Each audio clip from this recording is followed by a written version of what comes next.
إن الحمد لله والصلاة والسلام على رسول الله أما بعد فأعوذ بالله من الشيطان الرجيم بسم الله الرحمن الرحيم وإلى عاد أخاهم هودا قال يا قوم اعبدوا الله ما لكم من إله غيره إن أنتم إلا مفترون صدق الله العظيم وصدق رسوله النبي الكريم رب اشرح لي صدري ويسر لي امري واحلل عقدة من لساني يفقهوا قولي اللهم الهمنا رشدنا واعذنا من شرور انفسنا اللهم ارحمنا بالقرآن العظيم واجعله لنا اماما ونورا وهدى ورحمة اللهم ذكرنا منه ما نسينا وعلمنا منه ما جهلنا وارزقنا تلاوته آناء الليل وآناء النهار واجعله لنا حجة یا رب العالمین۔ قابل صد احترام سامعین کرام، سورہ ہود کا رکوع نمبر 5 یہاں سے آج ہم آغاز کر رہے ہیں، اور یہ آج ہمارا انشاءاللہ 10واں لیکچر ہے، 12واں پارہ ہماری زیر مطالعہ ہے۔ سورہ ہود کے بارے میں کل میں نے بتایا تھا کہ جب یہ نازل ہوئی تو نبی اکرم صلی اللہ علیہ وسلم نے اس کا گہرا اثر لیا اپنی شخصیت پر، کہ آپ صلی اللہ علیہ وسلم کے بالوں میں بڑی تیزی سے سفیدی آنے لگی۔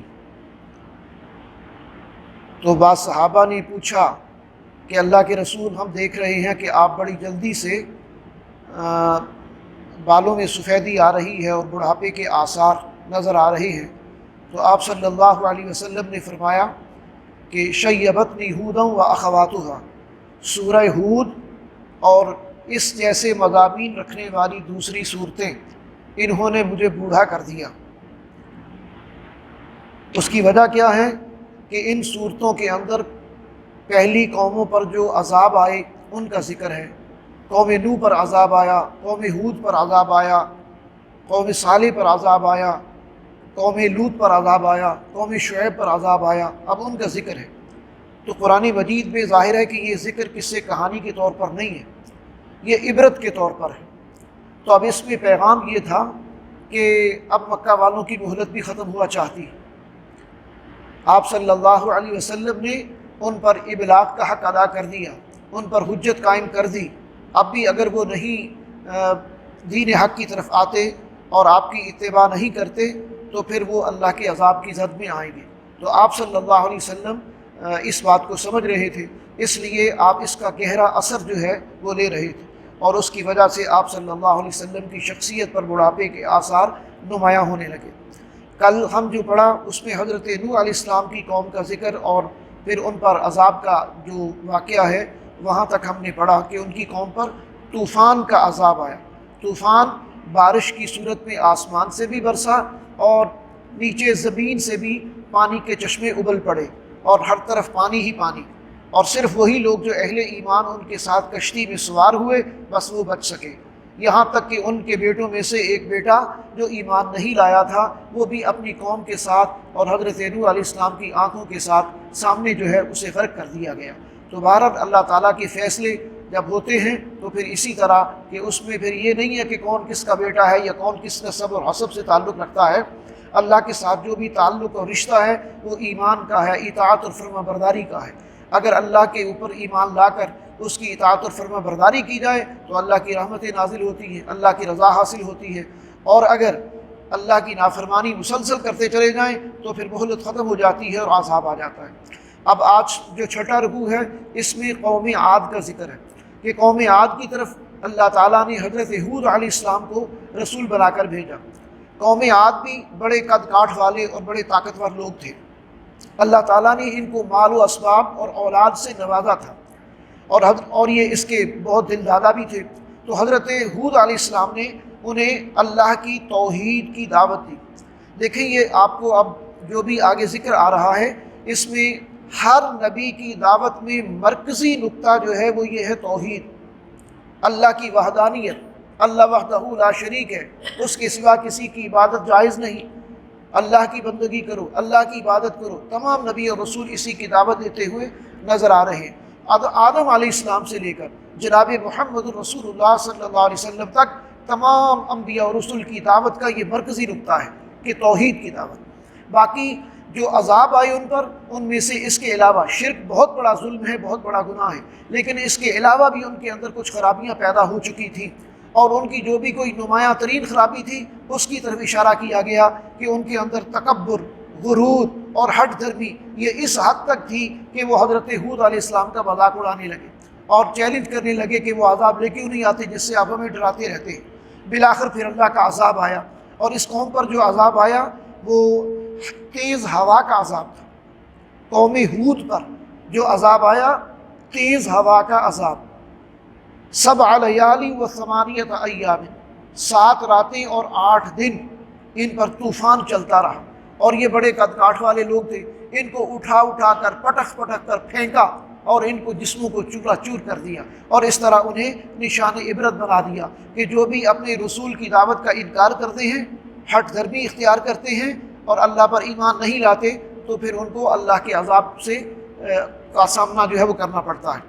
اس کے بعد اگلا رکوع جو ہے اس میں حضرت صالح علیہ السلام کا ذکر ہے۔ حضرت صالح علیہ السلام کو قوم سمود کی طرف اللہ نے رسول بنا کر بھیجا، اور انہوں نے بھی اپنی قوم کی وَإِلَىٰ ثَمُودَ أَخَاهُمْ صَالِحًا قَالَ يَا قَوْمِ اعْبُدُوا اللَّهَ مَا لَكُم مِّنْ إِلَٰهٍ غَيْرُهُ، انہوں نے بھی بالکل اسی طرح ان کو اللہ کی طرف بلایا اور اللہ کی توحید کی اور وحدانیت کی دعوت دی، اور پھر الٹا کہنے لگے کہ صالح تو تو ہماری امیدوں کا مرکز تھا، تو نے جو ہے باپ دادا کا دین چھوڑ دیا، اور ہم اپنے باپ دادا کا دین کیسے چھوڑ سکتے ہیں، تیرے پاس کیا نشانی ہے، تو ہمیں کوئی نشانی دکھا۔ تو حضرت صالح علیہ السلام نے انہیں بتایا کہ نشانیاں طلب نہیں کی جاتی، حق کو پہچانا جاتا ہے۔ بہرحال ان کا اصرار بڑھا، تو حضرت صالح علیہ السلام کی دعا کے نتیجے میں اللہ تعالیٰ نے ان پر وہ اونٹنی کا معجزہ جو ہے وہ دکھایا کہ ان کی بستی کے پاس ایک پہاڑ تھا، وہ پہاڑ شق ہوا اور اس میں سے ایک اونٹنی برآمد ہوئی، اور انہوں نے دیکھا۔ یہ واقعہ میں پہلے بیان کر چکا ہوں۔ بہرحال وہ اونٹنی ان کے لیے آزمائش بن گئی، وہ ناقۃ اللہ تھی، اور حضرت صالح علیہ السلام نے کہا کہ یہ اللہ کی اونٹنی ہے، اس کو اب نقصان نہیں پہنچانا ورنہ تم پر عذاب آ جائے گا۔ لیکن جب وہ اونٹنی ان پر آزمائش کس طرح بن گئی کہ ایک دن اونٹنی کے لیے مقرر تھا اور ایک دن اس قوم کے جانوروں کے لیے مقرر تھا۔ جس دن ان کی اونٹنی کی باری ہوتی، سبزہ بھی ہوتا، پانی بھی ہوتا، لیکن وہ اونٹنی سبزہ بھی کھا جاتی، پانی بھی پی جاتی۔ جس دن ان کے جانوروں کی باری ہوتی، قوم کے جانوروں کی، تو اس دن نہ ان کو پانی ملتا نہ سبزہ ملتا۔ اب انہوں نے یہ پلان بنایا کہ اگلے دن جب اونٹنی پہاڑ سے نکل رہی ہوگی تو اس کے راستے میں تاک لگا کے بیٹھ جائیں گے اور اس پر یک بار کی حملہ کر کے اسے زخمی کر دیں گے۔ تو ایسا ہی کیا، اس کے نتیجے میں وہ اونٹنی ہلاک ہو گئی۔ حضرت صالح علیہ السلام نے پھر قوم کو آگاہ کیا کہ اب 3 دن کی مہلت ہے، اب 3 دن کے لیے اپنے گھروں کے اندر بند رہ جاؤ اور جو کچھ کر سکتے ہو کر لو، جتنا توبہ استغفار کرنی ہے یا جو بھی اپنی زندگی کا مزہ لوٹنا ہے وہ لوٹ لو، اب اس کے بعد تم پر جو ہے وہ اللہ کا عذاب آ جائے گا۔ اور ایسا ہی ہوا کہ 3 دن کے بعد جو ہے ان پر اللہ کی طرف سے زلزلے کا عذاب آیا اور وہ پوری قوم جو ہے وہ ہلاک کر دی گئی۔ اچھا، اس کے بعد جو ہے رکوع نمبر 7، اس میں ایک رکوع کے اندر حضرت ابراہیم علیہ السلام کا بھی ذکر ہے اور حضرت لوط علیہ السلام کا بھی ذکر ہے۔ حضرت ابراہیم علیہ السلام انبیاء اور رسول کے جد امجد ہیں، بڑے جلیل القدر رسول ہیں، اللہ کے نبی ہیں۔ ان کے پاس فرشتے آتے ہیں خوبصورت نوجوانوں کی شکل میں۔ ابراہیم علیہ السلام بڑے مہمان نواز تھے، انہوں نے فرشتوں کے سامنے کھانا رکھا، فرشتوں نے کھانا نہیں کھایا، کھانے کی طرف ہاتھ نہیں بڑھایا۔ ابراہیم علیہ السلام نے ان سے خطرہ محسوس کیا، اس لیے کہ جو کوئی مہمان کسی کے دسترخوان پر کھانا نہ کھائے تو پہلے یہ سمجھا جاتا تھا کہ اس کا مطلب ہے یہ کسی اچھی نیت سے نہیں آیا۔ اگر کسی کے دستر پر کوئی کھانا کھا لے تو پھر سمجھا جاتا تھا کہ یہ اچھا مہمان ہے اور خیر و برکت کا ذریعہ بنے گا۔ تو حضرت ابراہیم علیہ السلام نے محسوس کیا کہ یہ کھانا کیوں نہیں کھا رہے، تو انہوں نے پھر بتایا کہ ہم اللہ کی طرف سے بھیجے ہوئے فرشتے ہیں اور ہم قوم لوط کی طرف جا رہے ہیں۔ اور حضرت ابراہیم علیہ السلام جانتے تھے کہ قوم لوط کے اندر کیا خباثت ہے، کیا بیماری ہے، ہم جنس پرستی تھی ان کے اندر، وہ نوجوان لڑکوں کے ساتھ بدفعلی کرنا اور اپنی خواہش کو پورا کرنا، یہ بے حیائی اس قوم کے اندر تھی۔ تو اب فرشتے پہلے حضرت ابراہیم علیہ السلام کے پاس آئے، ان کے اولاد نہیں تھی۔ ابراہیم علیہ السلام کے ساتھ جب فرشتے ہم کلام ہو رہے تھے تو حضرت ابراہیم علیہ السلام کی زوجہ محترمہ حضرت سارہ ایک سائیڈ پر کھڑی ان کی باتیں سن رہی تھی، اور حضرت سارہ اور حضرت ابراہیم دونوں تقریباً لگ بھگ 100 سال کی عمر ہو چکی تھی، اولاد نہیں تھی، لیکن خواہش تھی کہ اللہ اولاد دے۔ تو فرشتوں نے حضرت سارہ کو بیٹے کی بشارت دی، حضرت اسحاق کی، اور ساتھ ہی پوتے کی بھی بشارت دے دی کہ اب تک تو بانجھ تھے، اولاد نہیں تھی، اور اب اللہ تمہیں بیٹے کی بشارت بھی دے رہا اور آگے پوتے کی بشارت بھی دے رہا۔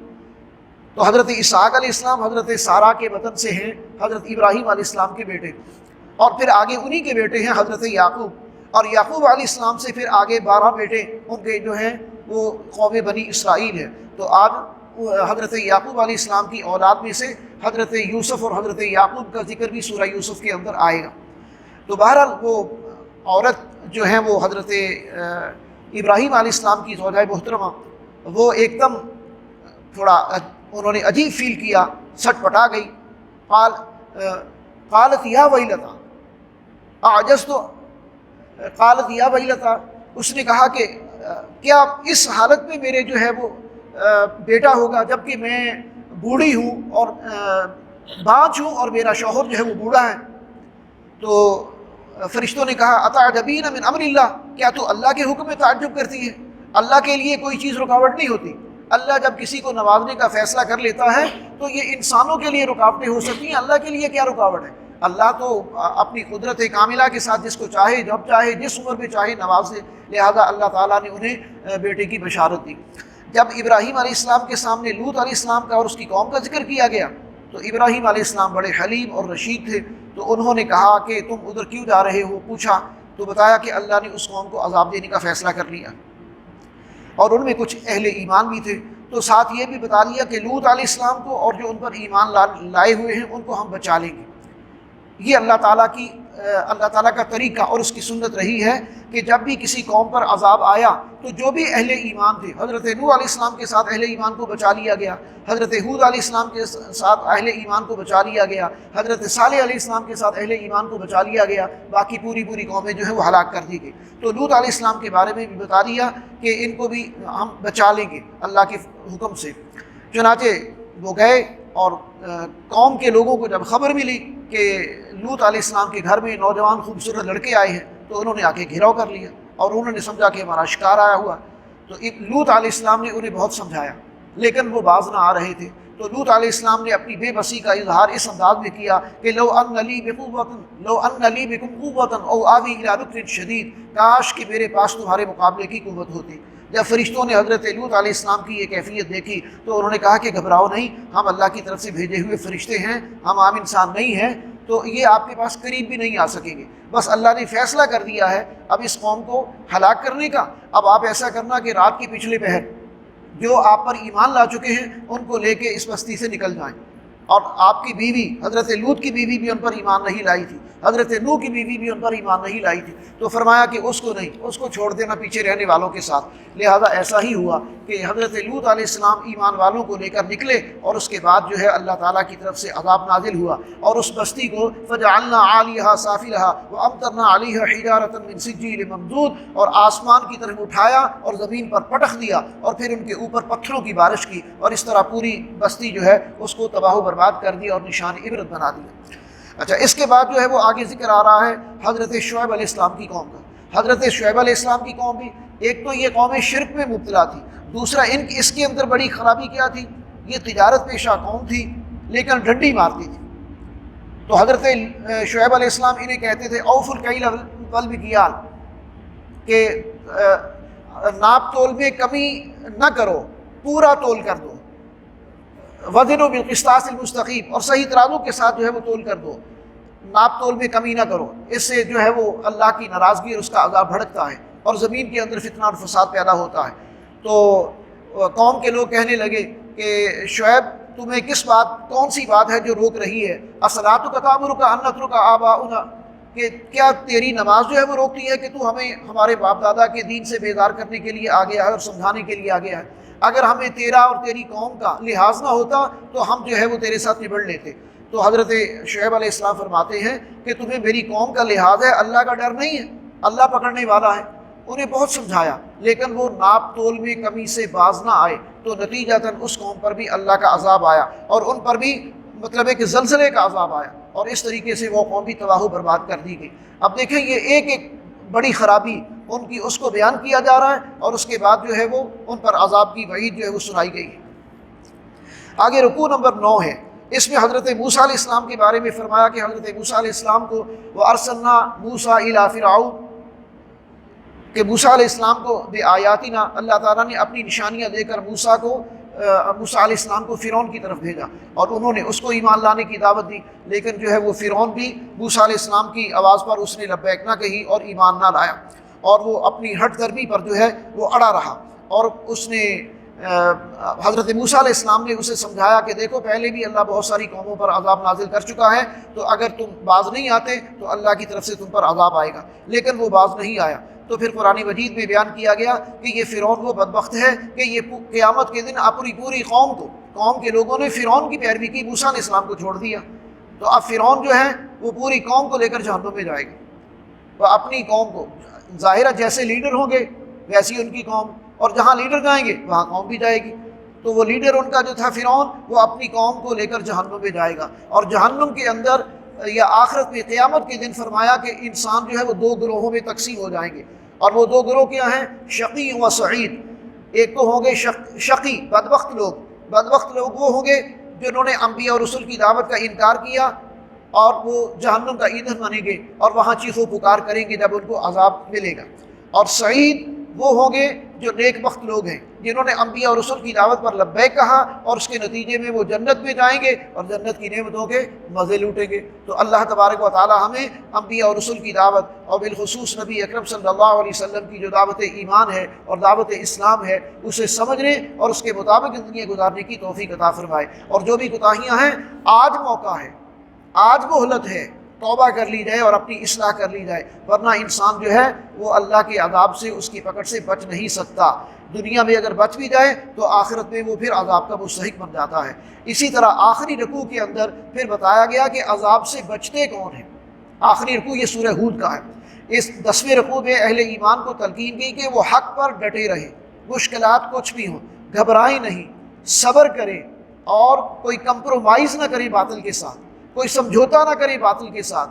باقی یہ کہ نماز قائم کریں اور نیکیوں میں سبقت لے جانے کی کوشش کریں۔ نیکیاں برائیوں کے اثرات کو زائل کر دیتی ہیں، نیکیوں کی یہ تاثیر ہے۔ ان الحسنات یذہبن السیئات، نیکیاں برائیوں کے اثرات کو دور کر دیتی ہیں۔ آپ دیکھیں عام حالات میں ہم نیکی کا اتنا اہتمام نہیں کرتے۔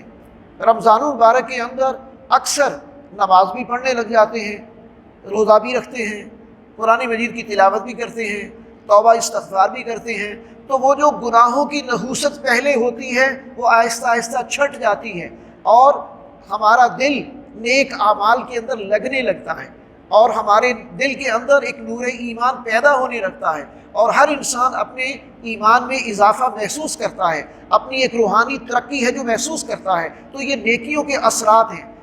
ہر نیکی جو ہے وہ اپنا اثر رکھتی ہے، جس طرح ہر برائی اپنا برا اثر رکھتی ہے، اسی طرح ہر نیکی اپنا اچھا اثر رکھتی ہے۔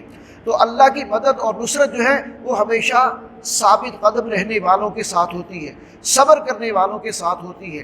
لہذا ثابت قدمی کے ساتھ حق کا ساتھ دینا چاہیے، اور راستے کی جو بھی مشکلات ہیں اس سے گھبرانا نہیں چاہیے۔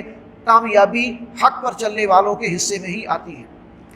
آگے سورہ یوسف شروع ہو رہی ہے، اور سورہ یوسف آپ لوگوں کو معلوم ہے کہ قرآن مجید کے اندر یہ ایک واحد صورت ہے جسے قرآن مجید نے احسن القصص، قصوں میں سے بہترین قصہ قرآن مجید کا جو ہے وہ قرار دیا ہے، بہت خوبصورت قصہ، اور حضرت یوسف علیہ السلام کا قصہ ہے جو اس پوری صورت کے اندر بیان ہوا ہے، اور بڑی تفصیل کے ساتھ بیان ہوا ہے۔ اب اگرچہ پوری تفصیل کے ساتھ اس قصے کو بیان کرنے کا وقت تو نہیں ہوتا، لیکن جزوی طور پر کچھ باتیں جو ہے وہ انشاءاللہ میں بتاتا ہوا آگے چلوں گا۔ پہلے رکوع کے اندر حضرت یوسف علیہ السلام کے خواب کا ذکر ہے۔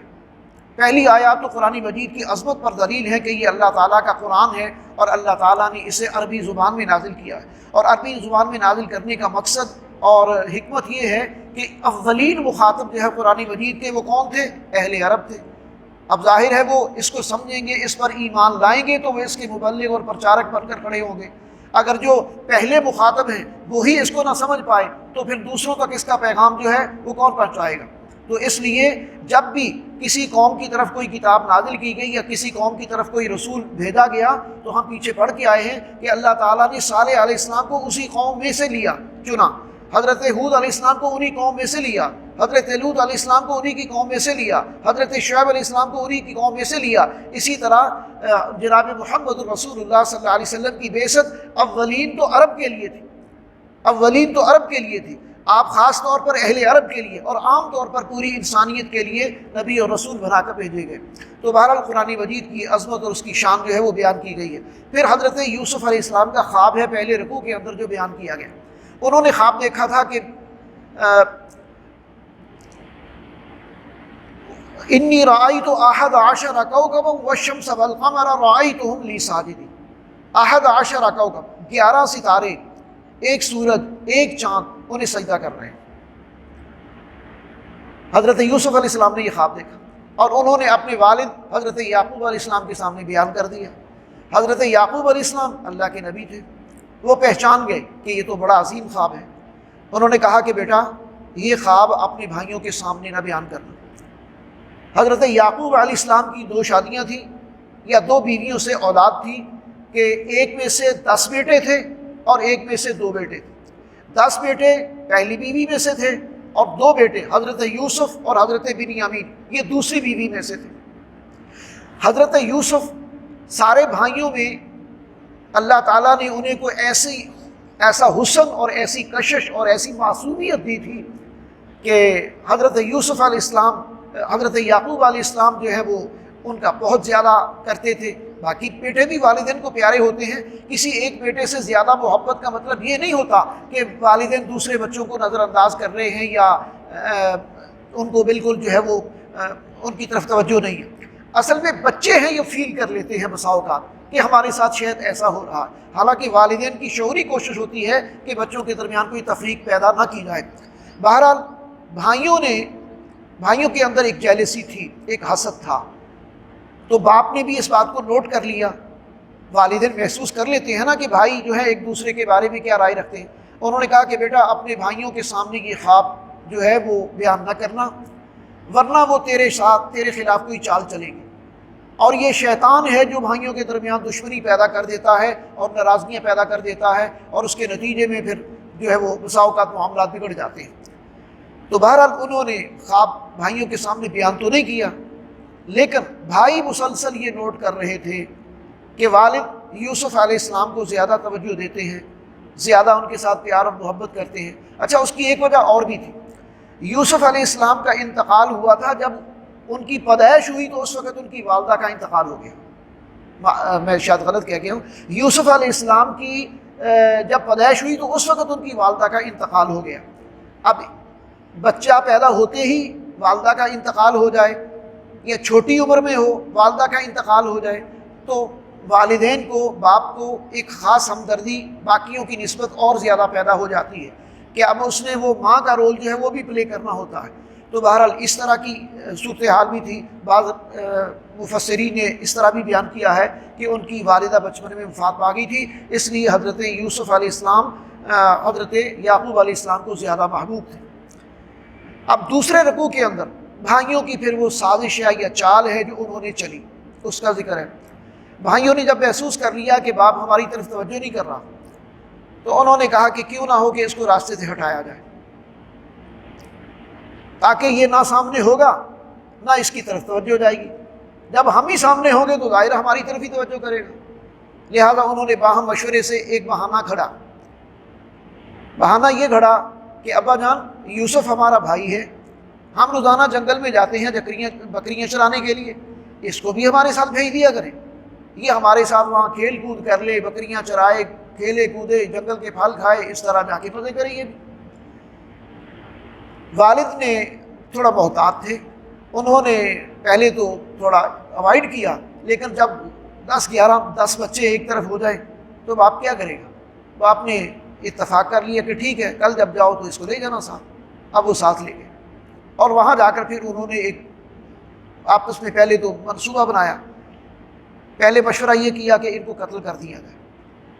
پھر ان میں سے بڑے بھائی جو ہیں ان کا نام تھا یہودا، انہوں نے کہا کہ نہیں قتل نہ کیا جائے، بالآخر بھائی ہے، اس کے لیے کوئی اور حل جو ہے وہ نکالتے ہیں۔ چنانچہ انہوں نے باہم مشورے سے کسی ویران کنویں میں ان کو ڈال دیا۔ اس بات پر اتفاق ہوا کہ ویران کنواں کوئی آس پاس ہوگا، اس کے اندر اس کو ڈال دیا جائے، اور وہاں سے قافلے گزرتے رہتے تھے پیدل، کوئی قافلے والے گزریں گے اور وہ اپنی ضرورت کے لیے پانی حاصل کرنے کے لیے کنویں کے اندر جب ڈول ڈالیں گے تو یہ رسی پکڑ کے باہر آ جائے گا، اور پھر ظاہر ہے کہ قافلے والے چھوڑیں گے تو نہیں، وہ اسے قیمتی پونجی سمجھ کر لے جائیں گے، اور آگے وہ جو بھی اس کے ساتھ کریں کم سے کم ہمارے اوپر قتل کا الزام نہیں آئے گا۔ انہوں نے ایسا ہی کیا، حضرت یوسف علیہ السلام کو تو انہوں نے کنویں میں ڈال دیا۔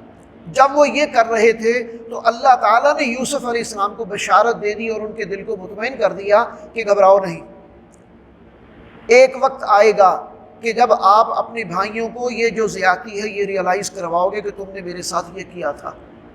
باقی یہ ہے کہ اللہ نے ان کے دل کو مضبوط کیا اور ان پر کوئی گھبراہٹ نہیں طاری ہوئی۔ بہرحال پرانے دور میں جو کنویں بنے ہوتے تھے ان کے اندر ہی سٹیپس بھی ہوتے تھے بنے ہوئے، تو وہ کنویں کے اندر کسی سٹیپ پر جو ہے نا وہ ٹھہرے ہوئے تھے، اور پھر کوئی قافلہ آیا، انہوں نے جو فاضلہ دلوا، انہوں نے اپنا ڈول ڈالا پانی نکالنے کے لیے، اور جیسے ہی ڈول کھینچا قال یا بشرا ھذا غلام، کہ کتنا خوبصورت نوجوان ہمیں مل گیا ہے، اور اس کے بعد انہوں نے کہا کہ اب جلدی سے یہاں سے نکلو کہ کوئی تلاش کرتا ہوا واپس نہ آ جائے اور اس کو لے نہ لے، اور وہ وہاں سے لے کر گئے اور انہوں نے جا کے آگے مصر کے بازار میں حضرت یوسف علیہ السلام کو بیچ دیا۔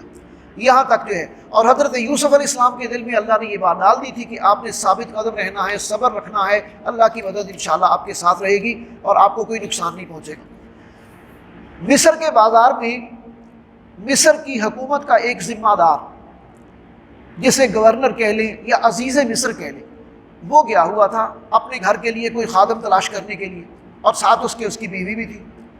انہوں نے جا کے جب وہ وہاں غلاموں کی منڈی لگتی تھی اس میں دیکھا، ان کی نظر جو پڑی حضرت یوسف علیہ السلام، تو انہوں نے فوراً جو ہے وہ جا کے حضرت یوسف علیہ السلام کو منہ مانگے، جو بھی بھائیوں نے تو جلدی کی بیچنے میں، بھائیوں نے بیچنے میں جلدی کی، اور بڑے کم دامن جو ہے وَكَانُوا فِيهِ مِنَ الزَّاهِدِينَ، وہ تو بڑے اس معاملے میں زاہد نظر آئے۔ زاہد کہتے تو ہیں متقی پرہیزگار کو، یعنی بھائی کا مول لگانے میں بھی بڑے وہ زاہد اور تنگ نظر آئے کہ انہوں نے بڑا کم مول لگایا، اور عزیز مصر نے وہ منہ مانگی قیمت جو بھی تھی وہ دی اور اس کو خرید لیا اور گھر لے گئے۔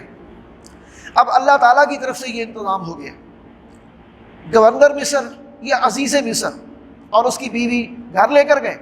اب جو ظاہر ہے جو کسی پوزیشن پر آدمی ہو تو اس کے گھر میں مختلف قسم کے لوگوں کا آنا جانا ہوتا ہے۔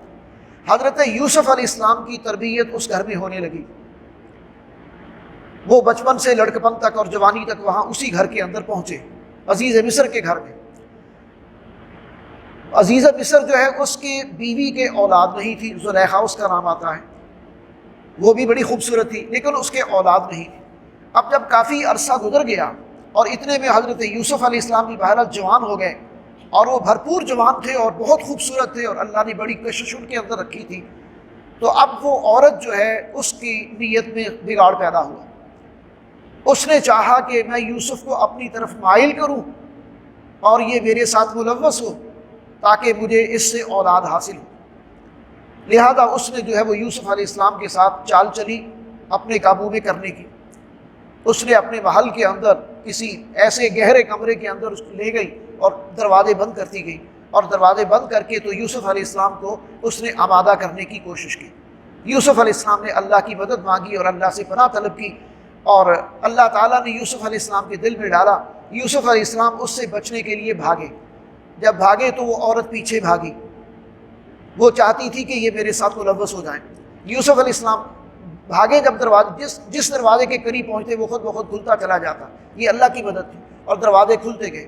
بالآخر آخری دروازے تک وہ پہنچ گئے بھاگتے بھاگتے، پیچھے سے اس زلیخا نے حضرت یوسف علیہ السلام کی قمیض کو پکڑ لیا اور یوسف علیہ السلام بھاگتے ہوئے ان کی قمیص پیچھے سے پھٹ گئی۔ ادھر سے دروازہ کھلا تو عزیز مصر سامنے تھا۔ اب عورت نے پینترا بدلا، یہ عورتیں بڑی چال باز ہوتی ہیں۔ اب جب دیکھا نا کہ گھر دروازہ کھلا تو سامنے شوہر کھڑا ہے تو فوراً پینترا بدلا۔ اب کہنے لگی کہ بتاؤ تمہارے گھر والوں کے ساتھ جو برا نیت اور برا ارادہ رکھتا ہو تو اس کے بارے میں تم کیا کرو گے؟ یوسف علیہ السلام نے کہا کہ دیکھو میں نے کوئی خیانت نہیں کی۔ اسے یوسف علیہ السلام کی بات پر اعتماد ہوا، لیکن بیوی کی بات بھی وہ ٹال تو نہیں سکتا تھا، اس نے وقتی طور پہ خاموشی اختیار کی۔ بہرحال اب یہ بات جو ہے وہ باہر نکلی تو حکمران خاندان اور شاہی خاندان کی دوسری عورتیں اور شہر میں جو اعلیٰ افسران تھے ان کی بیگمات تک بھی یہ بات پہنچی کہ عزیز مصر کی بیوی جو ہے وہ اپنے ایک نوجوان غلام پر فریفتہ ہو گئی ہے اور اس کے فتنے میں مبتلا ہو گئی۔ زلیخا نے سمجھا کہ یہ تو میری عزت کا مسئلہ بن گیا۔ اس نے کیا کیا کہ اس نے چاہا کہ کسی طریقے سے وہ اپنی صفائی بھی پیش کرے اور دوسرا یہ ہے کہ وہ باقیوں کو بھی آزمائش میں ڈالے۔ اس نے پھر اپنے گھر میں ایک دعوت کا اہتمام کیا اور اس نے جن لوگوں نے بھی اس کے بارے میں کوئی بات کی تھی، جن خواتین نے بھی شاہی خاندان کی تھی یا بڑے افسروں کی بیگمات تھی، ان سب کو بلایا ایک دسترخوان پر بلانے کے بعد ان کے سامنے پھل بھی رکھ دیے اور چھریاں بھی رکھ دی اور یوسف علیہ السلام سے اچانک کہا کہ یوسف ذرا آؤ سامنے۔ اب یوسف علیہ السلام جب سامنے آئے تو اللہ نے ان کو جو حسن دیا تھا اور جو کشش دی تھی تو وہ ساری کی ساری خواتین جو ہیں وہ ایک دم مبہوت ہو کر رہ گئی اور وہ یوسف علیہ السلام کی طرف اتنی متوجہ ہوئی کہ وہ پھل کاٹتے کاٹتے اپنے ہاتھ کاٹ لیے انہوں نے اور ان کو اندازہ نہیں ہوا۔ اب اس پر جو ہے پھر اس نے کہا فَذَلِكَ لُمْتُنَّنِي فِيهِ، اس نے کہا کہ دیکھو یہ ہے وہ جس پر تم مجھے ملامت کرتی تھی، تم نے ایک جھلک دیکھ کر نہیں برداشت کر سکی، جو میرے پاس رہ رہا تھا تو میں اپنے آپ پر قابو کیسے رکھتی۔ حضرت یوسف علیہ السلام نے محسوس کیا یہ تو میں پہلے سے بھی بڑی آزمائش کے اندر گھر گیا۔ انہوں نے بہرحال اللہ سے مسلسل جو ہے وہ دعا مانگی اور اللہ تعالیٰ نے ان کی مدد کی ایک سبیل نکالی۔ اب ادھر سے یہ بات ہے، اب سارے حکمران طبقے کو فکر پڑ گیا کہ اپنی بیگمات کی حفاظت کیسے کریں، اب ایک ایک کو روکیں یا کوئی اجتماعی حل نکالیں۔ تو باہم مشورے سے حل یہ نکالا کہ کیوں نہ ہو کہ یوسف کو ہی قید میں ڈال دیا جائے تاکہ سب کی نظروں سے اوجھل ہو جائے۔ لہذا انہوں نے حضرت یوسف علیہ السلام کو قید میں ڈال دیا۔ اپنی عورتوں کو آزمائش سے بچانے کے لیے اور اللہ کی طرف سے یہ آزمائش جو ہے قید کی، حضرت یوسف علیہ السلام نے تو دعا مانگی کہ اللہ مجھے قید میں جانا پسند ہے اس فتنے میں مبتلا ہونے سے پہلے، اور اللہ نے خود ان کے لیے یہ سبیل پیدا کر دی، ان کے دل میں یہ بات ڈال دی کہ یوسف کو قید میں ڈال دیا جائے۔ یوسف علیہ السلام کو قید میں ڈال دیا گیا اور وہ کئی سال تک پھر قید میں رہے۔ پھر وہاں یہ واقعہ پیش آیا یوسف علیہ السلام کے ساتھ کہ وہاں دو نوجوان قیدی بنا کر یوسف علیہ السلام کے ساتھ قید میں بند کیے گئے قید خانے میں۔ اب وہ دونوں نوجوان جو ہے وہ شاہی دربار کے اندر ڈیوٹی کر چکے تھے۔ ان میں سے ایک تو بادشاہ کو شراب پلاتا تھا یا جو بھی مشروبات ہیں وہ پلاتا تھا، اور دوسرا جو ہے وہ روٹیاں پکانے والا یا روٹیاں بنانے والا، تندورچی کہہ لیں، وہ تھا۔ ان دونوں نے ایک خواب دیکھا۔ ایک نے خواب دیکھا کہ وہ بادشاہ کو کچھ پلا رہا ہے، اور دوسرے نے خواب دیکھا کہ اس کے سر کو اوپر سے پرندے نوچ رہے ہیں۔ ان دونوں نے کہا یوسف علیہ السلام سے، یوسف ایھا الصدیق افتنا، اے یوسف، اے ہمارے بھائی، ہم محسوس کرتے ہیں کہ تو ایک نیک آدمی ہے، صالح انسان ہے، تو ہمیں اس کے بارے میں رائے دے، یہ ہم نے خواب دیکھا ہے۔ اب یوسف علیہ السلام، اللہ نے ان کو نبوت سے سرفراز فرمایا اور یہ کہ ان کی حفاظت فرمائی، اور اللہ کا جو نبی ہوتا ہے وہ کوئی بھی موقع اسے ملے وہ سب سے پہلے اللہ پر ایمان لانے کی دعوت دیتا ہے۔ جب یوسف علیہ السلام نے یہ محسوس کیا کہ یہ دونوں نوجوان پھنسے ہوئے ہیں اور اب یہ میری طرف متوجہ ہیں اور میری بات سنیں گے، تو انہوں نے ان کے سامنے توحید کی دعوت رکھی کہ دیکھو میں تمہارے خواب کا تعبیر بتا دوں گا تمہیں، یہ اللہ ہی نے مجھے سکھائی ہے، اور اللہ وہ ہے جو وحدہ لا شریک ہے، اور میں اس کو مانتا ہوں، وہ میرا بھی رب ہے، وہ سب کا رب ہے، لہذا میں تمہیں بھی اللہ پر ایمان لانے کی دعوت دیتا ہوں۔ اس طرح ایک تو انہوں نے یہ توحید کی دعوت ان کے سامنے رکھ دی، دوسرا پھر ان کو خواب کی تعبیر بتا دی۔ خواب کی تعبیر بتائی کہ جو تو کہ کوئی بادشاہ کو پلا رہا ہے، اسے کہا کہ تو سزا پوری ہوگی اور تو چھوٹ جائے گا، آزاد ہو جائے گا، اور دوبارہ تجھے وہی ڈیوٹی مل جائے گی کہ تو بادشاہ کو جا کے سرو کرے گا اور اس کو پلائے گا۔ لیکن جو دوسرا ہے اسے کہا کہ تجھے سزائے موت ہوگی اور تیری لاش جو ہے وہ درخت کے ساتھ کسی جگہ لٹکائی جائے گی، اور وہاں سے پھر پہلے یہ ہوتا تھا کہ کسی کو سزائے موت دی جاتی تھی تو پھر اس کی لاش کو لٹکتا ہوا چھوڑ دیتے تھے، اور پھر پرندے اس کے سارے جسم کا گوشت نوچ لیتے تھے، اور جب صرف ہڈیوں کا ڈھانچہ رہ جاتا تھا پھر اس کو اٹھا کے یا کسی جگہ ڈسپوز آف کر دیا جاتا تھا۔ تو اب اس کو بتایا کہ تیرے ساتھ تو یہ ہوگا، یہ دونوں کے ساتھ جو ہے وہ۔ اچھا، یوسف علیہ السلام کو اب جس کے بارے میں امید تھی کہ یہ رہا ہو جائے گا، اسے یوسف علیہ السلام نے کہا کہ دیکھو، جب تم یہاں سے رہا ہو کے بادشاہ کے پاس جاؤ گے نا تو ذرا میرا بھی ذکر کرنا، اس لیے کہ عرصہ گزر گیا، ناحق جیل میں ڈالا ہوا ہے، کسی نے پلٹ کر نہیں دیکھا اور پوچھا تک نہیں کہ تمہارا جرم کیا ہے، صفائی کا موقع تک نہیں دیا کہ تمہارے ساتھ کیا معاملہ ہوا ہے۔ تو یوسف علیہ السلام نے جو ہے وہ اس آدمی کو یہ بات کہی، وہ آدمی آزاد ہوا اور بادشاہ کے دربار میں چلا گیا۔ اچھا، وہاں جا کے وہ اتنا مصروف ہوا کہ وہ یوسف علیہ السلام کا ذکر کرنا بھول گیا، خدا کا کرنا ہوا کہ اب پھر اس بادشاہ نے خواب دیکھا۔ پہلے تو نوجوانوں نے خواب دیکھا تھا، اب وہ بادشاہ نے خواب دیکھا۔ بادشاہ نے خواب یہ دیکھا کہ 7 موٹی تازی گائے ہیں اور 7 دبلی پتلی گائے ہیں۔ وہ جو دبلی پتلی گائے ہیں وہ موٹی تازی گائیاں جو ہیں ان کو ہڑپ کر رہی ہیں، کھا رہی ہیں، نوچ رہی ہیں۔ اور پھر یہ کہ 7 بالیاں ہیں سرسبز و شاداب گندم کی، اور 7 بالیاں ہیں خشک اور سوکھی ہوئی۔ اب یہ بڑا عجیب خواب ہے۔ بادشاہ نے اپنا خواب اپنے درباریوں کے سامنے رکھا، ان کو کسی کو سمجھ نہ آیا، انہوں نے کہا کہ بس یہ کوئی خواب نہیں ہے، یہ تو ایسے ہی خیالات ہیں، اضغاث و احلام، کہ جس کو کوئی خواب سمجھ نہ آئے تو وہ کہہ دیتا ہے کہ بس یہ پراگندہ خیالات ہیں، یہ خواب نہیں ہے۔ لیکن وہ جو دربان تھا، جو سرو کرنے والا تھا، اس کو اچانک یاد آیا کہ خوابوں کی تعبیر تو یوسف جانتا ہے۔ اب اس نے بادشاہ سے مہلت مانگی اور وہ کہا کہ میں آپ کو خواب کی تعبیر بتا سکتا ہوں، وہ مجھے مہلت دے۔ بادشاہ نے مہلت دی۔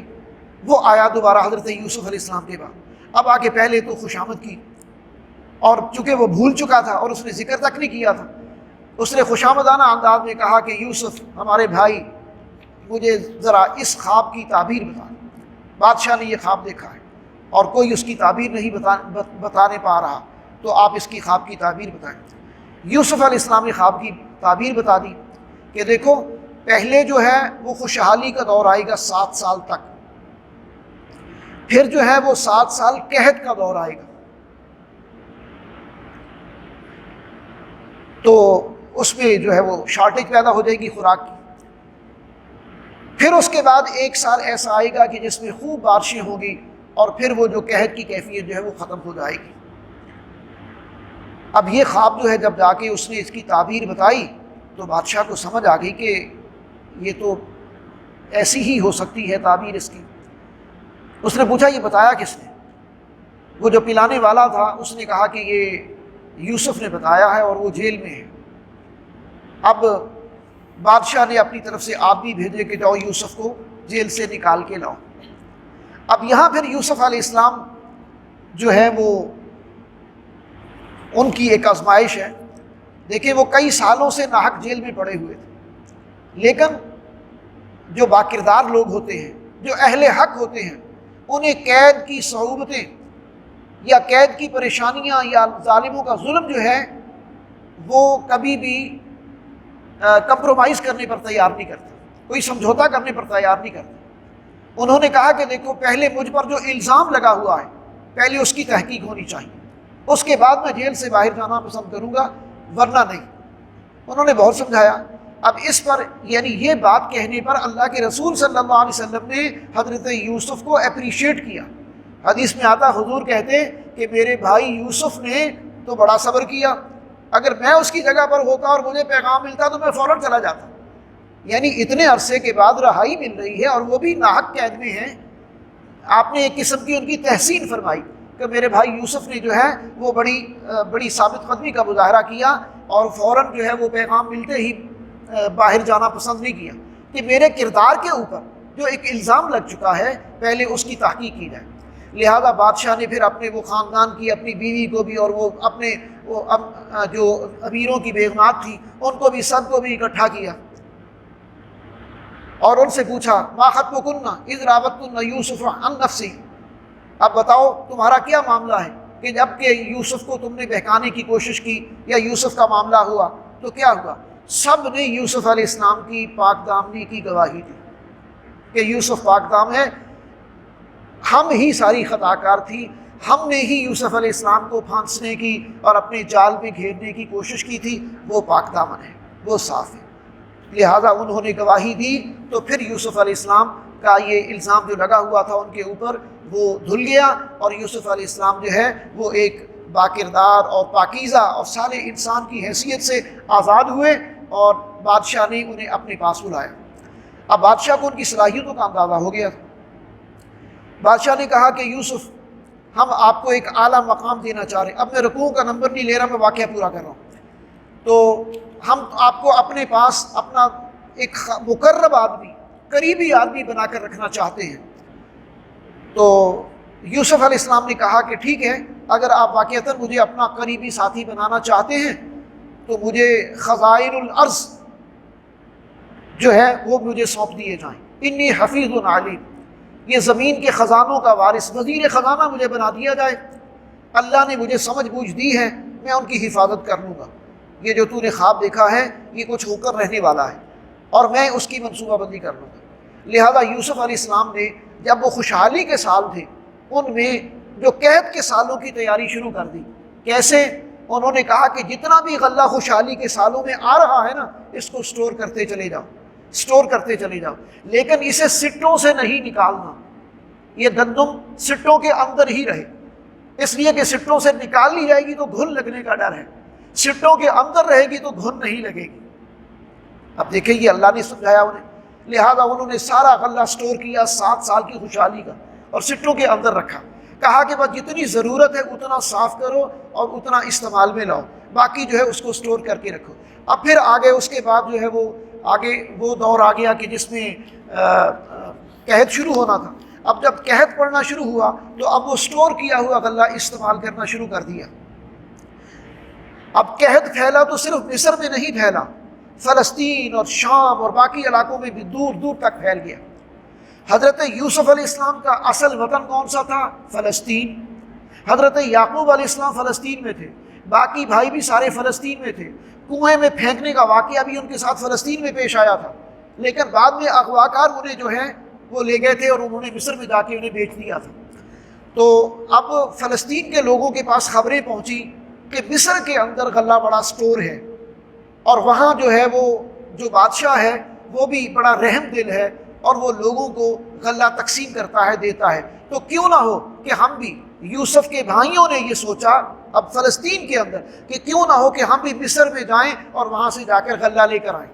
اب دیکھیں اللہ تعالیٰ کیسے ملا رہا ہے، کیسے قریب لا رہا ہے۔ یوسف علیہ السلام کے بھائی اپنے گھر سے کچھ سامان، پہلے اصول یہ ہوتا تھا کہ جو غلہ لینے کے لیے آ رہے ہیں نا وہ اس کے بدلے میں کچھ نہ کچھ دیں گے۔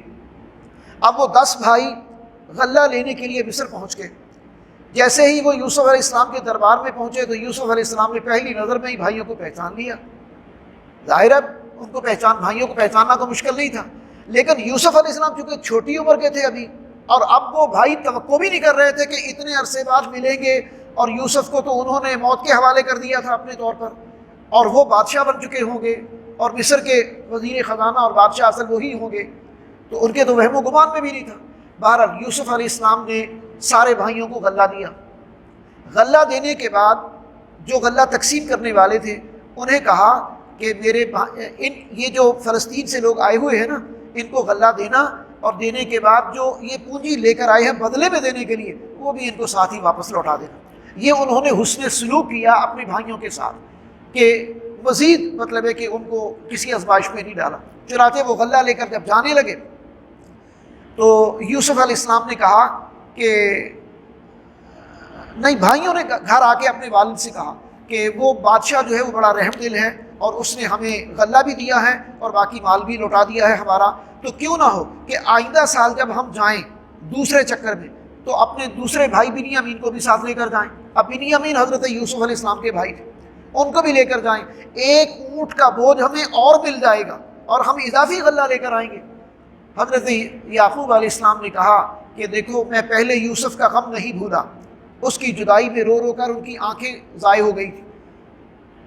جب جو ہے وہ بھائیوں نے جا کر بتایا تھا نا کہ یوسف کو بھیڑیا کھا گیا جنگل کے اندر، اور ایک بھیڑ ذبح کر کے اور اس کو خون لگا کے جا کے باپ کو دکھا دیا تھا، اور باپ نے کیا کیا، جب قمیض کو کھول کے دیکھا تو دیکھا کہ قمیض ساری صحیح سلامت ہے اور خون لگا ہوا ہے۔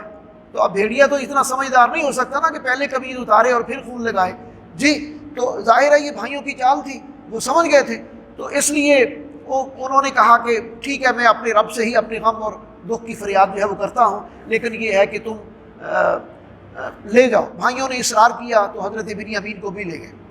حضرت بنیامین بھی جب چلے گئے تو یوسف علیہ السلام نے ان کو رہنے کا انتظام اس طرح کیا، کہا کہ تم کو دو دو کو ٹھہرایا جائے گا، سب کو دو دو کو ٹھہرایا، تو ایک رہ گیا نا بنیامین، ان کو اپنے ساتھ ٹھہرا لیا، اپنے ساتھ ٹھہرا کے ان کو بتا دیا کہ دیکھو میں تمہارا بھائی یوسف ہوں، گھبرانا نہیں۔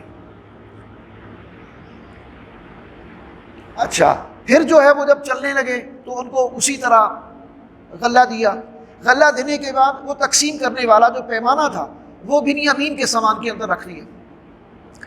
اب جب وہ نکلنے لگے تو بادشاہ کی طرف سے اعلان کر دیا گیا کہ ان کا ایک پیمانہ چوری ہو گیا ہے جس سے مال تقسیم کیا جاتا تھا، غلہ تقسیم کیا جاتا تھا۔ اے قافلہ والو رکو، لگتا ہے کہ وہ تمہارے مال میں ہے، تم نے چرایا۔ انہوں نے کہا کہ نہیں، ہم تو پہلے لٹے پٹے آئے ہیں اور مال لینے آئے تھے، ہم نے تو چوری نہیں کی۔ کہنے لگے اچھا، اگر چوری کی تو تمہاری کیا سزا؟ کہنے لگے بس جس کے مال میں لکھے وہی اس کی سزا، مطلب یہ ہے کہ اس کو آپ اپنے پاس رکھ لیں، کیونکہ وہاں کا جو قانون ہے وہ یہی تھا کہ جس کے چوری برآمد ہوتی اس کو غلام بنا لیا جاتا تھا، اس کو اپنے پاس رکھ لیا جاتا تھا۔ چنانچہ سارے بھائیوں کی تلاشی لی گئی اور آخر میں بنیامین کی تلاشی لی تو پیالہ اس کے مال میں سے نکل آیا۔ اب سارے بھائیوں کی پریشانی کی کوئی حد نہ رہی۔ اب یہاں وہ بے قصور تھے، لیکن یہ تدبیر اللہ نے یوسف علیہ السلام کو سکھائی۔ یوسف علیہ السلام نے یہ تدبیر کی اپنے بھائی کو اپنے پاس روکنے کی، انہوں نے اپنے بھائی کو اپنے پاس روک لیا تھا۔ تو بھائیوں نے کہا کہ آپ یوسف علیہ السلام سے کہا کہ آپ ایسا کریں، ہم میں سے کسی کو رکھ لیں بدلے میں، ہمارا باپ بوڑھا ہے اور پہلے وہ ایک بھائی کا دکھ برداشت کر رہا ہے تو وہ ہم پر اعتماد نہیں کرے گا، تو آپ جو ہے وہ ہم میں سے کسی کو رکھ لیں۔ یوسف علیہ السلام نے کہا کہ نہیں، یہ تو زیادتی ہوگی، قانون تو یہی ہے کہ جس نے چوری کی ہے اسی کو رکھا جائے، دوسرے کو میں بدلے میں نہیں رکھ سکتا، لہذا تم جاؤ۔ وہ گئے، لیکن بڑا بھائی ان کا نہیں گیا، یہودا، وہ وہیں رک گیا۔ پیارا، میں کیسے باپ کو جا کے منہ دکھاؤں گا؟ بالآخر وہاں پہنچے تو انہوں نے جا کے یہ سارا واقعہ بیان کیا۔ یعقوب علیہ السلام جو ہے اب ان کو یہ دوہرا صدمہ پہنچا، پہلے یوسف علیہ السلام کا صدمہ، پھر بنیامین کا صدمہ۔ لیکن پھر جو ہے وہ جب انہوں نے بہت زیادہ منت سماجت کی، بھائیوں نے کہنے لگے کہ ہمارا باپ جو ہے وہ پہلے ایک بھائی کے غم میں رو رو کے جو ہے وہ نابینا ہو چکا ہے، ہمارے حالات بڑے خراب ہیں، آپ ہمارے ساتھ ایسا نہ کریں۔ تو پھر بہرحال حضرت یوسف علیہ السلام نے کہا کہ اچھا یہ بتاؤ کہ تم نے یوسف کے ساتھ کیا کیا تھا؟ اب جب اتنا سوال کیا تو بھائی چونک گئے اور پھر ذرا غور سے دیکھا تو کہنے لگے اچھا انت یوسف، کیا تو یوسف ہے؟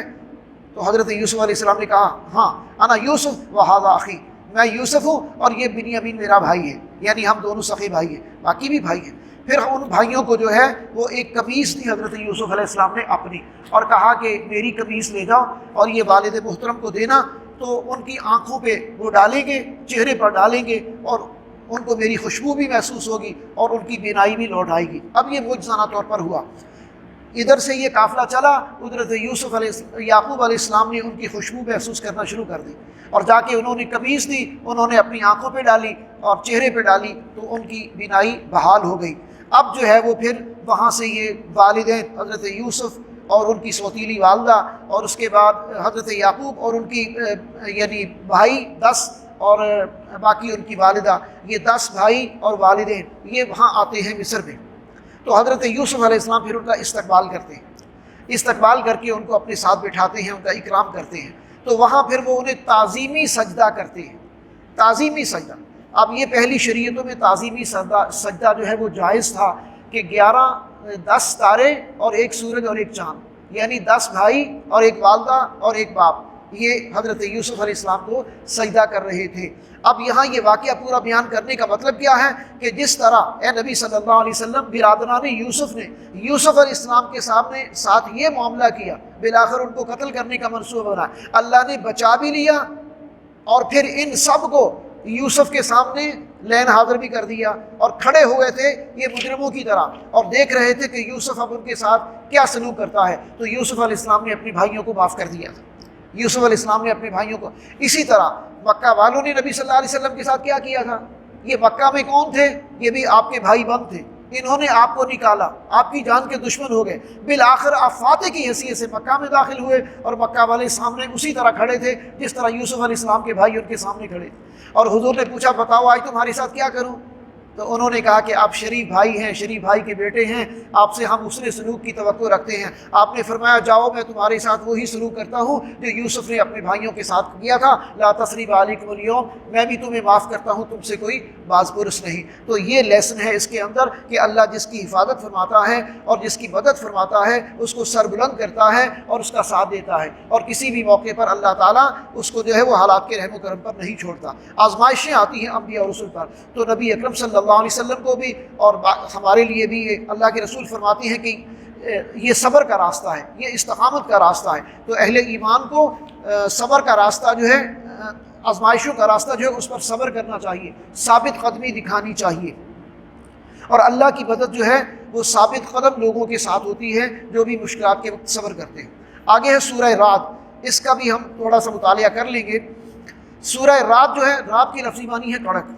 اس کے پہلے رکوع میں اللہ کی بے شمار یعنی بہت ساری قدرت کی نشانیاں ان کا ذکر ہے، بڑے بڑے معجزات ان کا ذکر ہے، یعنی یہ بغیر ستونوں کے آسمان کو کس نے قائم کیا، اور پوری نظام کائنات کو کون چلا رہا ہے، اور سورج اور چاند جو ہے ان کے اندر جو ایک گردش لیل و نہار ہے اس کو کون باقی رکھے ہوئے ہیں، اور یہ پہاڑ کس نے نصب کیے ہیں، اور پھر یہ دریا اور نہریں کس نے جاری کی ہیں، اور پھر یہ درخت میوے جو دیتے ہیں، پھل دیتے ہیں، اور کھجوریں بھی ایسی کہ کوئی تو ایک تنے پر ہے، کوئی 2 تنے پر کھجوریں کھڑی ہوتی ہیں، یہ کس نے جو ہے وہ پیدا کی ہیں، اور پھر زمین بھی ایک ہی زمین ہوتی ہے، کسی جگہ آباد ہوتی ہے، کسی جگہ ویران ہوتی ہے، یہ ساری خاصیتیں جو ہیں وہ کس نے رکھی ہیں، یہ سب کچھ اللہ تعالیٰ کی معرفت کی نشانیاں ہیں، اور غور و فکر کرنے والے ان پر جب غور و فکر کرتے ہیں تو وہ اسے اللہ کی قدرت کے معجزات سمجھ کر اللہ پر ایمان لے آتے ہیں۔ گویا کہ اللہ پر ایمان لانے کی دعوت ہے اللہ کی قدرت کی نشانیوں پر غور و فکر کے ذریعے سے۔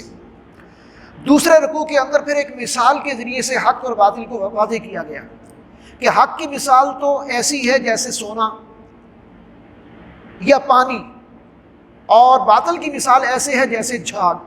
اب جھاگ جو ہے وہ جب تیز پانی آتا ہے تو اس کے اوپر جھاگ ہوتی ہے، جھاگ چھٹ جاتی ہے، نیچے صاف پانی یا وہ خالص مٹی نیچے بیٹھی رہ جاتی ہے جس کے اندر جو ہے وہ بڑی قوت رویت کی ہوتی ہے، یعنی اس کے اندر جو ہے وہ ایک زرخیزی بڑی ہوتی ہے، اس کے اندر دریا جہاں بھی کوئی تازہ مٹی چھوڑ کے جاتا ہے۔ تو باطل کی حیثیت کیا ہے؟ جھاگ کی طرح کی ہے، یا جس طرح سونار سونے کو پانی میں ڈالتے ہیں، پھر اس کے اندر کوئی کیمیکل ڈالتے ہیں صاف کرنے کے لیے، اس کے اوپر بہت ساری جھاگ آ جاتی ہے، تو وہ جھاگ تو ختم ہو جاتی ہے لیکن سونا جو ہے وہ خالص ہو جاتا ہے۔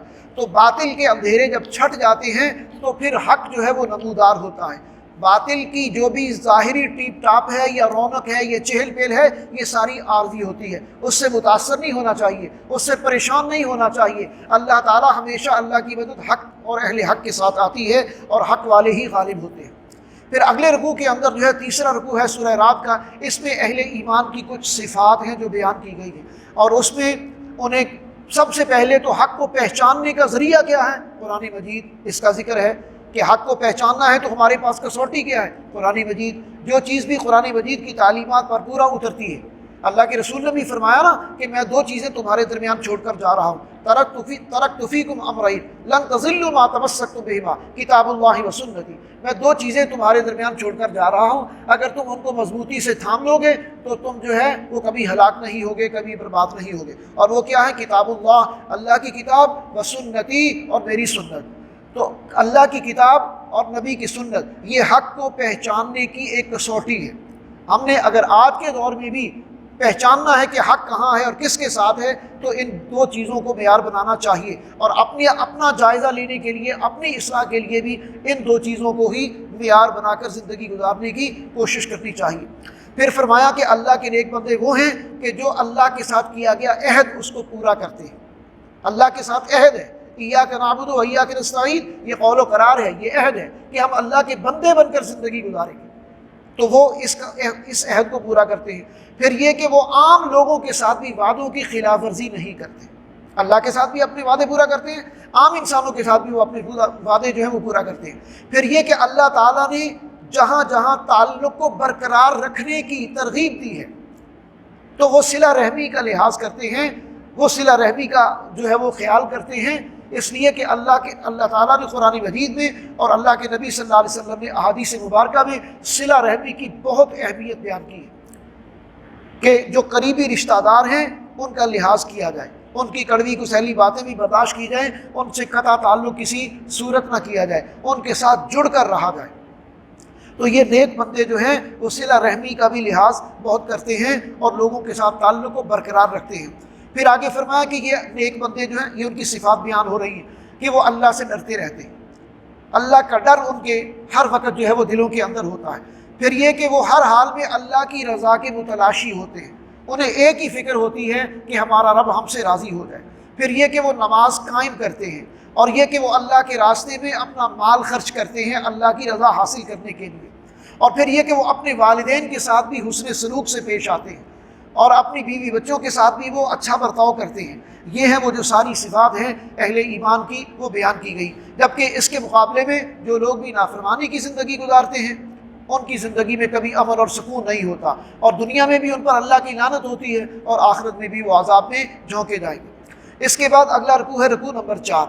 اس کے اندر پھر بتایا گیا کہ اگر تم اپنے دلوں کے لیے اطمینان کا اور سکون کا کوئی سامان کرنا چاہتے ہو تو الا بذکر اللہ تطمئن القلوب، دلوں کو اطمینان دینے والی اور سکون دینے والی سب سے جو بنیادی اور اہم چیز ہے وہ اللہ کی یاد ہے۔ اور قرآن مجید الذکر ہے، الذکر، باقی تسبیحات ذکر ہیں، سبحان اللہ، الحمدللہ، اللہ اکبر، استغفر اللہ، لا حول ولا قوت الا باللہ، یہ ساری تسبیحات اللہ کا ذکر ہے، احادیث کے اندر بیان ہوئی ہے۔ لیکن قرآن مجید الذکر ہے، سب سے بڑا ذکر قرآن مجید خود ہے۔ تو گویا کہ یا تو تسبیحات چلتے پھرتے پڑھو، یا اللہ کا ذکر قرآن مجید پڑھو، تنہائی میں بیٹھ کے پڑھو، مجلس میں پڑھو، چلتے پھرتے پڑھو، جیسے بھی ہے اللہ کا ذکر۔ مطلب یہ ہے کہ اللہ کو یاد رکھنا، اللہ کو بھولنا نہیں۔ ذکر کا اصل معنی یہ ہے اللہ کو یاد رکھنا، اپنے خالق و مالک کو یاد رکھنا۔